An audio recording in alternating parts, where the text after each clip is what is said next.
Halo guys, kembali lagi di Narasi Merah, narasi mengulas seputar sejarah. Kali ini kita akan mengulas kisah perjuangan Ali Arkam, tokoh yang menolak tunduk kepada Belanda hingga meninggal di tempat buangan.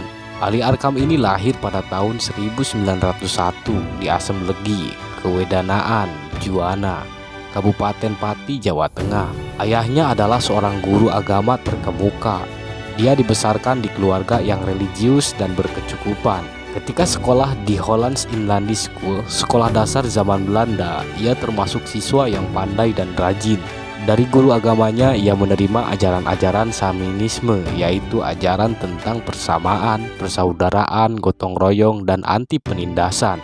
Memasuki usia remaja, ia bersekolah di Quick School for Itlandis, Onderwijk, atau Sekolah Guru Bumi Putra. Pada masa inilah sikap kritisnya terhadap Belanda mulai muncul dan mulai tertarik terhadap gerakan pemberontakan bersenjata oleh kaum Samin pada tahun 1917 di Rembang. Sedikit banyaknya menginspirasi gerakan Ali Arkam. Sejak saat itu dia mulai gemar membaca surat kabar. Surat kabar yang berisi perlawanan terhadap pemerintahan Belanda seperti surat kabar Sinar Hindia, The Express, dan lain-lain. Dari bacaan-bacaan tersebut, ia mulai berkenalan dengan sosialisme ilmiah yang dipropagandakan oleh ISDV, sebuah organisasi cikal bakal lahirnya PKI. Ia kemudian dipertemukan dengan tokoh-tokoh ISDV dan Sarekat Islam Merah seperti Semaun, Snaplit, Dengah, Sukendar, dan lain-lain. Pada tahun 1921, dia sudah tercatat sebagai anggota PKI. Selain terus menjadi anggota Sarekat Islam Merah, dari banyaknya konsumsi bacaan, Ali Arkam mulai intensif melontarkan kritik kepada gurunya yang berkebangsaan Belanda.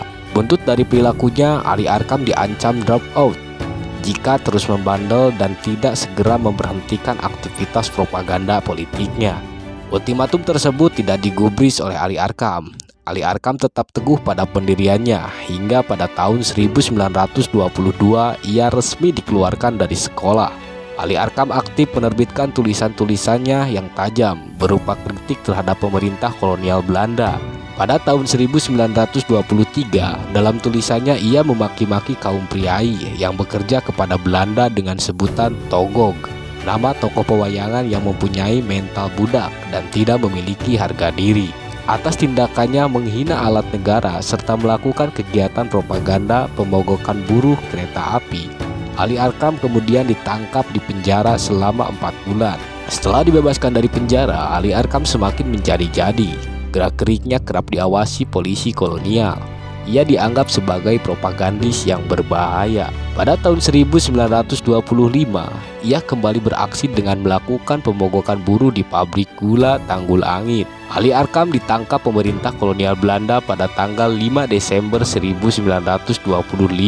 Saat itu ia sedang berada di Solo untuk mengikuti Kongres Organisasi Perguruan dan Pendidikan Indonesia atau disingkat OPPI. Pemerintah kolonial menduga Ali Arkam merupakan organisator penting dalam pemogokan besar buruh di sejumlah tempat di Jawa Timur.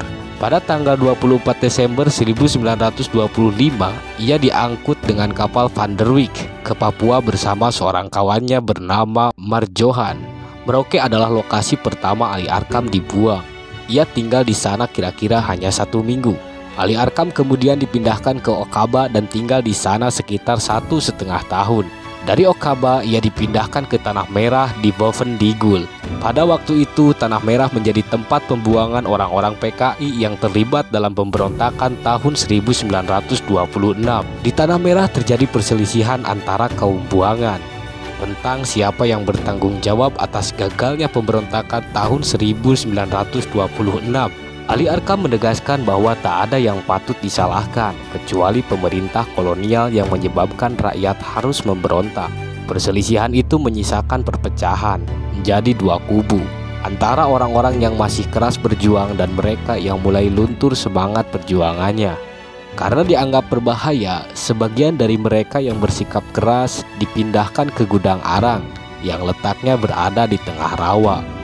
Beberapa di antaranya adalah para pemimpin PKI seperti Mas Marco, Thomas Najoan, Budi Sucitro, dan Ali Arkam. Sikapnya yang keras dan tidak mau berkompromi dengan Belanda membuat Ali Arkam dipindahkan ke Tanah Tinggi yang letaknya jauh memasuki hutan belantara Digul, tempat paling sunyi bagi tahanan. Ali Arkam termasuk orang buangan yang paling dikenal di Digul. Ia dianggap sebagai pemimpin para buangan dan kerap kali mewakili kaum buangan dalam berbagai persoalan. Semasa pembuangan, kesehatan Ali Arkam perlahan-lahan menurun. Ia mengidap penyakit paru-paru. Kondisi fisiknya kian parah dan pada bulan Juli tahun 1933, Ali Arkam dipapah oleh kawan-kawannya menaiki kapal untuk diantar menuju ke Tanah Merah guna mendapat pengobatan. Di tengah perjalanan, Ali Arkam meninggal dunia. Pejuang anti kolonial itu wafat di usia yang masih muda, yaitu sekitar 32 tahun. Ia kemudian dimakamkan dengan layak di Tanah Merah. Di makamnya tertulis sebuah sajak, "Obor yang dinyalakan di malam gelap gulita ini kami serahkan kepada angkatan kemudian." Itulah Bor, sekilas tentang perjuangan Ali Arkam, seorang tokoh yang gencar melawan kolonial Belanda. Bagaimana menurut kalian mengenai kisah ini? Silahkan berpendapat di kolom komentar. Jangan lupa like, comment, and subscribe tentunya. Salam sejarah, jangan sekali-kali melupakan sejarah.